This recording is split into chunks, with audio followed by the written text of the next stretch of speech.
नमः। प्रिय भक्तों, आज है 2 अप्रैल 2025 बुधवार का दिन और आज चैत्र नवरात्रि की पंचमी तिथि है। तो आप सभी को नवरात्रि की पंचमी तिथि की मंगल शुभकामनाएं। माँ भगवती जगदम्बा की कृपा सदैव आप और आपके समस्त परिवार पर बनी रहे। और आज आप सुनने वाले हैं श्री दुर्गा सप्तशती का 6वां और 7वां अध्याय। दुर्गा सप्तशती का 6वां अध्याय धूम्रलोचन वध। महर्षि मेधा ने कहा, देवी के मुख से ऐसी विचित्र बात सुनकर दूत को अत्यंत ही आश्चर्य हुआ और उसने असुर राज से सारा वृत्तांत जाकर कहा। दूत की ऐसी बातें सुनकर दानवराज अत्यंत ही क्रोधित होकर अपने सेनापति धूम्रलोचन से बोला, धूम्रलोचन, तुम अपनी सेना के साथ अभी वहां चले जाओ और उस दुष्टा स्त्री के केस पकड़कर घसीटते हुए यहाँ बलपूर्वक लाओ। उसका रक्षक यदि कोई यक्ष, गंधर्व, देवता आदि हो तो उसका भी वध कर डालना। महर्षि मेधा ने आगे कहा, शुंभ के इस प्रकार आज्ञा देने पर धूम्रलोचन 60,000 राक्षसों की सेना को साथ लेकर वहां पहुंचा और देवी को देखकर ललकार कर कहने लगा, अरे तू अभी शुंभ और निशुंभ के पास चल। यदि तू प्रसन्नता पूर्वक मेरे साथ न चलेगी तो मैं तेरे केसों को पकड़कर घसीटता हुआ तुझे ले चलूंगा। देवी बोली, असुरेंद्र का भेजा हुआ तेरे जैसा बलवान यदि बलपूर्वक मुझे ले जाएगा तो ऐसी दशा में मैं तुम्हारा कर ही क्या सकती हूँ। महर्षि मेधा आगे कहते हैं, ऐसा कहने पर धूम्रलोचन उसकी ओर लपका, किंतु देवी ने उसे अपनी हुंकार से ही भस्म कर डाला। यह देखकर असुर सेना क्रुद्ध होकर देवी की ओर बढ़ी, परंतु अंबिका ने उन पर तीखे वाड़ों, शक्तियों तथा परशों की वर्षा आरंभ कर दी। इतने में देवी का वाहन भी अपनी ग्रीवा के बालों को झटकता हुआ और बड़ा भारी शब्द करता हुआ असुर सेना में कूद पड़ा। उसने कई असुर अपने पंजों से, कई अपने जबड़ों से और कई को धरती पर पटक कर अपनी दाढ़ों से घायल कर मार डाला।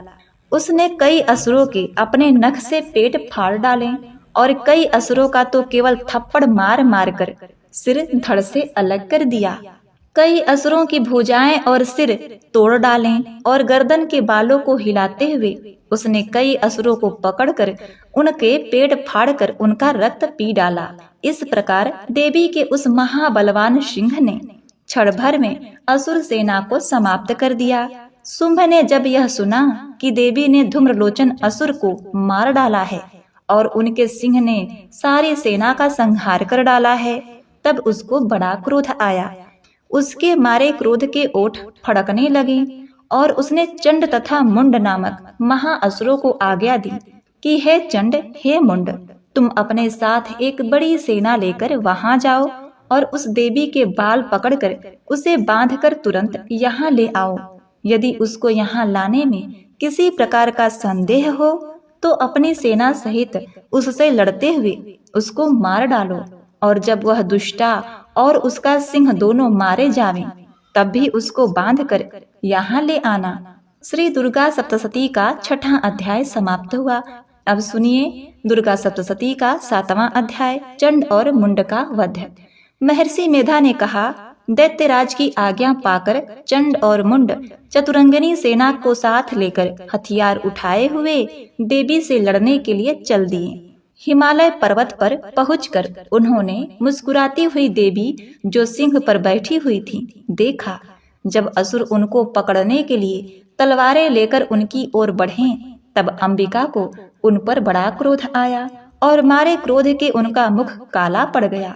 उनकी भ्रुकुटी चढ़ गई और उनके ललाट में से अत्यंत भयंकर तथा अत्यंत विस्तृत मुख वाली लाल आंखों वाली काली प्रकट हुई, जो कि अपने हाथों में तलवार और पास लिए हुए थी। वह विचित्र खड्ग धारण किए हुए थी तथा चीते के चर्म की साड़ी एवं नरमुंडों की माला पहन रखी थी। उनका मांस सूखा हुआ था और शरीर केवल हड्डियों का ढांचा था और जो भयंकर शब्द से दिशाओं को पूर्ण कर रही थी। वह असुर सेना पर टूट पड़ी और दैत्यों का भक्षण करने लगी। वह पार्श्व रक्षकों हाथियों पर सवार योद्धाओं और घंटा सहित हाथियों को एक हाथ से पकड़ पकड़ कर अपने मुख में डाल रही थीं। इस प्रकार वह घोड़ों, रथों, सारथियों व रथों में बैठे हुए सैनिकों को मुंह में डालकर भयानक रूप से चबा रही थी।